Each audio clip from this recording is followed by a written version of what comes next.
Si të gjejmë paqen në një botë kaotike, mësime nga filozofia taoiste. Në ritmin frenetik të jetës moderne, ku stresi dhe lodhja janë bërë pjesë e përditshmërisë, shumë prej nesh ndihen të mbërthyer në një cikël të pafund shqetësimesh. Stresi, si një nga burimet kryesore të sëmundjeve fizike dhe mendore, mund të çojë në depresion dhe ankth, duke na lënë të pyesim: a ka një rrugë dalje? Përgjigjja mund të gjendet në mençurinë e lashtë të mjeshtrave taoist, të cilët na ofrojnë refleksione filozofike për të lehtësuar tensionin dhe për të jetuar në harmoni me natyrën. Në këtë artikull do të eksplorojmë 5 antidot taoist që mund të na ndihmojnë të gjejmë qetësi në një botë jashtë kontrollit. 1. Lëri gjërat të rrjedhin natyrshëm. Sipas filozofisë taoiste, një nga gabimet tona më të mëdha është rezistenca ndaj rrjedhës natyrore të jetës. Kur përpiqemi të imponojmë vullnetin ton ose të shkojmë kundër natyrës, krijojmë vështirësi dhe konflikte të panevojshme. Mjeshtri taoist Zhuangzi e dinte këtë mirë. Ai nuk ndërhynte në proceset natyrore, por i linte gjërat të evoluonin vetë, duke vëzhguar me qetësi. Në kulturat moderne, ku suksesi dhe produktiviteti vlerësohen mbi gjithçka, të mos bësh asgjë shpesh shihet si humbje kohe. Por a nuk është pikërisht kjo nevojë për të qenë gjithmonë aktiv ajo që na lodh? Imagjinoni një lum, nëse nuk ndërhyni, ai rrjedh i qetë dhe gjen vetë rrugën e tij.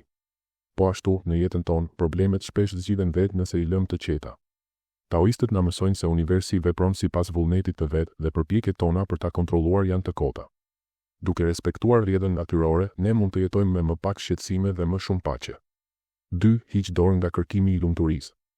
Një tjetër mësim i rëndësishëm vjen nga Zhuangzi, i cili vërente se njerëzit, në përpjekjen e tyre të etshme për lumturi, përfundonin duke u bërë të palumtur. Ne vrapojmë pas parave, famës dhe njohjes, por këto gjëra jo vetëm që nuk na mbushin, por na mbërthejnë me frikën e humbjes së tyre. Ata që besojnë se parat janë gjithçka, nuk mund të heqin dorën nga fitimet e tyre, thoshte Zhuangzi, dhe e njëjta gjë vlen për ata që kërkojnë lavdi ose pushtet. Paradoksi është se sa më shumë që përpiqemi të kapim lumturinë, aq më pak e gjejmë atë. Taoistët sugjerojnë një qasje radikale, të ndalojmë se kërkuari lumturinë si një qëllim. Nëse heqim dorën nga kjo ndjekje, zhduket edhe ankthi për të mos e arritur atë. Lumturia, atëherë, vjen natyrshëm, jo si rezultati një përpjekjeje, por si pasojë e qetësisë së brendshme. 3. Përqafo zbrazëtin. Në një botë ku komplimentet dhe miratimi të tjerëve na motivojnë, Zhuangzi na fton të vlerësojmë zbrazëtin. Pse?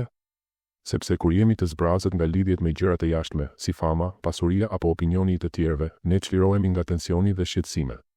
Ai pyeste: çfarë merite kemi vërtet për gjërat për të cilat na lavdërojnë? Shpesh, sukseset tona varen nga faktorë të jashtëm, si bukuria fizike ose rrethanat e favorshme, dhe jo nga diçka që kemi arritur vetë. Të përqafosh zbrazëtin nuk do të thotë të biesh në dëshpërim, por të kuptosh se shumë nga gjërat që i japin vlerë janë iluzore.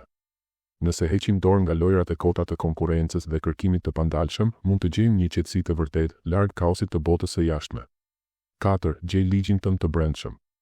Laozi, autori i Tao Te Ching, na kujton se të kërkosh më shumë nga vetja se sa mund të bësh është receta për dështim. Kush ngrihet në majë të gishtave nuk qëndron në ekuilibër, thoshte ai. Në të kundërt, ai që vepron sipas ligjit të brendshëm, pra sipas natyrës së tij të vërtetë dhe jo sipas pritshmërive të jashtme, jeton në harmoni. Ndryshe nga ai që lejon rrethanat e jashtme të përcaktojnë gjendjen e tij shpirtërore, personi me ligj të brendshëm është i lirë. Ky mësim na nxit të kthehemi te vetja, të kontrollojmë mendimet, zgjedhjet dhe qëndrimet tona, në vend që të përpiqemi të manipulojmë botën përreth nesh. Sa më pak të varemi nga kënaqësia e jashtme, aq më pak do të na duhet të sforcohemi për të arritur atë. 5. Mos u angazho për fatin. Së fundmi, Zhuangzi na mëson të mos shqetësohemi për të ardhmen. Ai tregon historinë e një harktari që gjuante për sosmërisht gjatë stërvitjes, por dështonte kur kishte një çmim në lojë. Pse? Sepse dëshira për të fituar e konsumonte. Po ashtu, një i moshuar kishte frikë se qielli mund të shembej, por një i urt i tha: edhe nëse kjo ndodh, është jashtë kontrollit ton, kështu që pse të shqetësohemi? E ardhmja është e pasigurt dhe kjo mund të na mbush me ankth. Por taoistët na rikujtojnë se të mendosh për gjëra që nuk mund t'i ndryshosh është e kohë. Ajo që duket si fatkeqësi mund të jetë një mundësi e maskuar, dhe ajo që e quajmë sukses mund të kthehet kundër nesh. Në vend që të torturojmë veten me posikur, ne mund të jetojmë në çastin e tanishëm, duke pranuar atë që vjen. Përfundim. Filozofia taoiste na ofron një udhëzues për të gjetur paqen në mes të stuhisë. Duke lënë gjërat të rrjedhin, duke hequr dorën nga kërkimi i lumturisë, duke përqafuar zbrazëtin, duke gjetur ligjin ton të brendshëm dhe duke mos u shqetësuar për fatin, ne mund të çlirohemi nga stresi dhe tensioni i jetës moderne. Tao, parimi universal, na fton të jetojmë më thjesht, me më pak pretendime dhe më shumë harmoni. Në fund të fundit, siç thoshte Zhuangzi, kur i lëm gjërat të ndjekin rrjedhën e tyre, gjithçka gjen vendin e vet dhe ne qetësinë tonë.